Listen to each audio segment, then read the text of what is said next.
It's the Weekend Garden Show featuring Sam.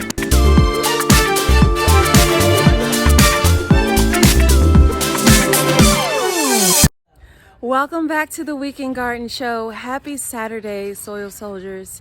Today is Transplant Day here at Fort Veggie. I'm going to be getting some spinach, baby bok choy, and those peas I talked about yesterday. Planted up, all right? So come along and let's get into it. All right, guys, so this, if you remember, is where I grew those purple sweet potatoes. Okay, so I am going to use this same planting space. As I looked up to make sure that I wasn't just throwing together a combination that wouldn't work, they actually do help each other because the peas introduce nitrogen to the soil, which is great for leafy greens such as spinach and bok choy, which is a Chinese cabbage. So all of those will work together beautifully. So let me just clear out some of the roots and let's get the soil together, re-energize so we can grow us some spinach and bok choy and pea babies.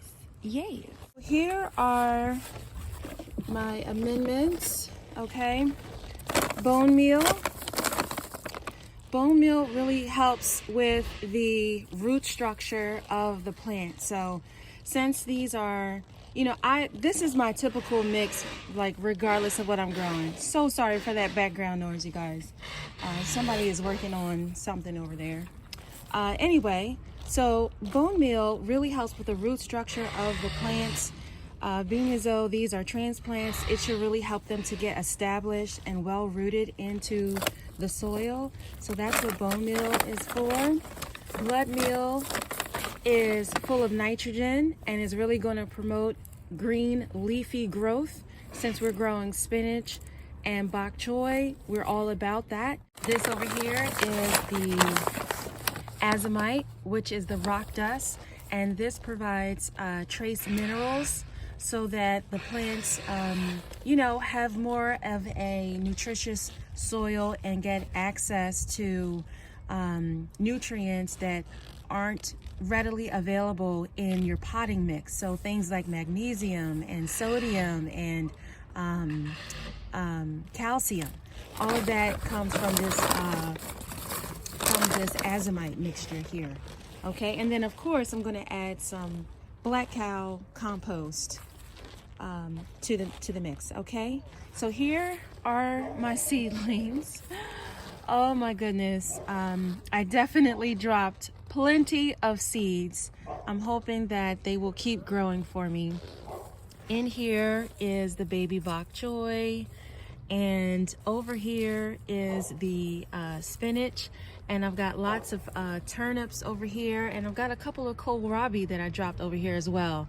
I'm not gonna plant up the kohlrabi or the turnips just yet. Today we're just going to focus on the spinach and the bok choy, these two in the center. So we'll separate them once we get our soil mixture together.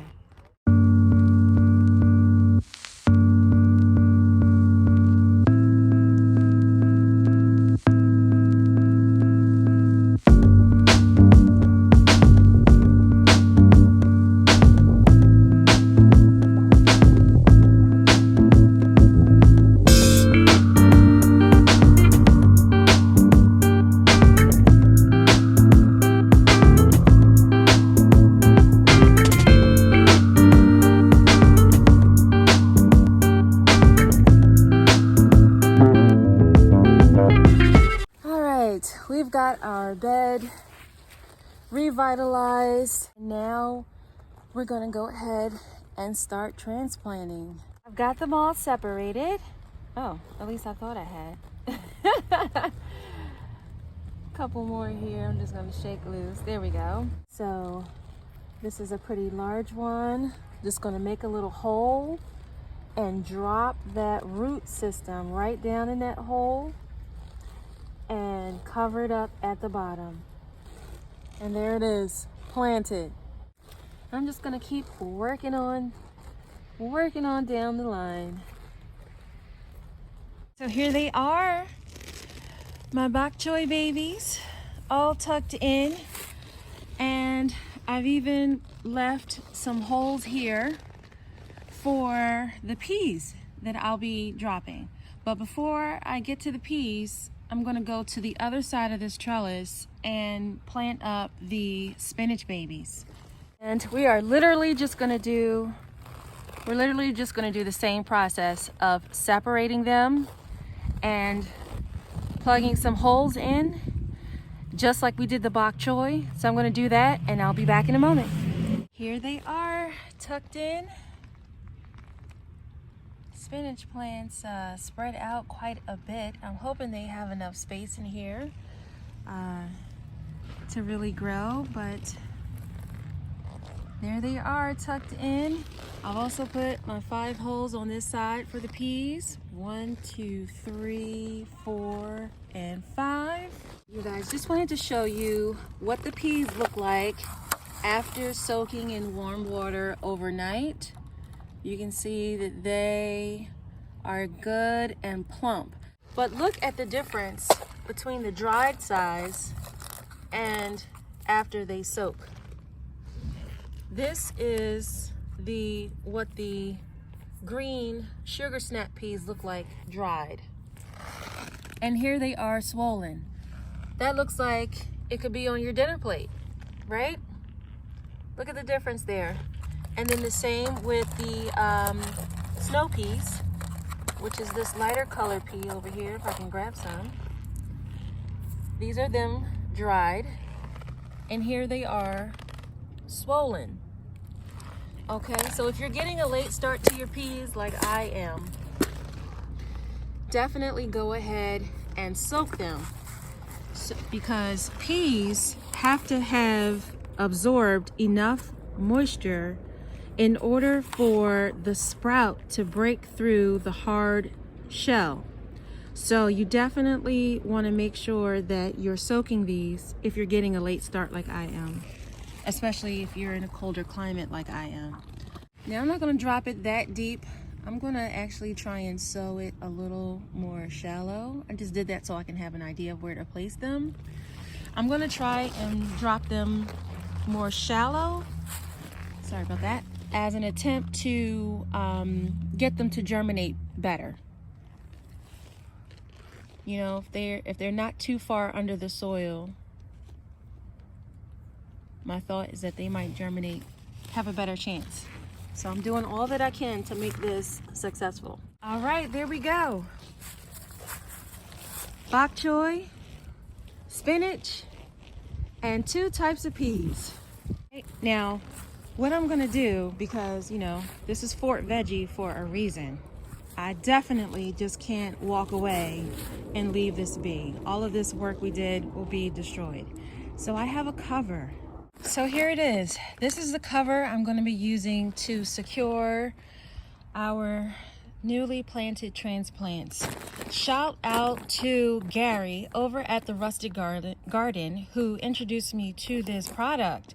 It's called AgFabric. It's an insect control barrier. Oh, the crows are back. And he uses this pretty much in the same way that I use and utilize my tents to protect them from the cabbage moths. Now, I also use my tents to protect them from these cats and squirrels out here. But yeah, this is to protect them from insects. This product is made specifically for use with trees and shrubs. Okay, so if you have fruit trees and shrubs that the insects are just going after, this is going to cover your tree for you. They come in different sizes, so order the appropriate size. This one here is 72 by 72. I'm loving it. This is absolutely great. It's a little larger than I need it to be, but I'm okay with that. I'm okay with that. So this is what it looks like. Okay, and then at the bottom, this is really cool. Check this out. It's a drawstring. So you can pull this to gather the material around your tree or your planter. And now your garden goodies are secure. Look at that. Look at how it's gathered around the pot here.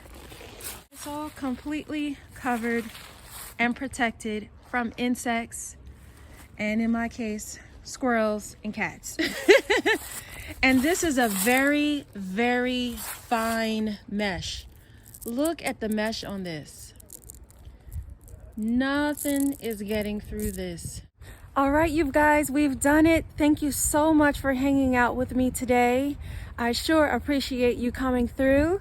And as always, if you had a good time, and I sure hope that you did, please hit that like and subscribe button. And I will see you all next time on the Weekend Garden Show.